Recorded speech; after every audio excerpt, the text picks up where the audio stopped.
Huyu gavana anaitwa Susan na bwana yake na Kasongo wanafanya biashara pamoja.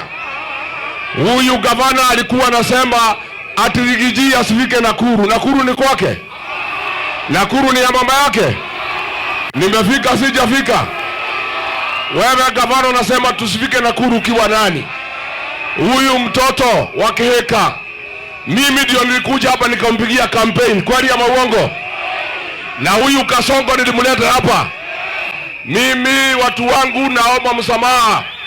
Mimi nilileta Kasongo hapa, naomba mnisamehe. Naomba mnisamehe watu ya nyumbani. Naomba mnisamehe watu ya nyumbani. Huyu Kasongo ametuumiza na makosa ni yangu. Kufanya makosa si baya, shida ni kurudia. Huyu mtoto akaweka, mimi ndio nilimleta hapa akakuwa gavana, naomba msamaha. Huyu Susan Kihika ni one term, si one term. Watu wanasema Susan Kihika one term.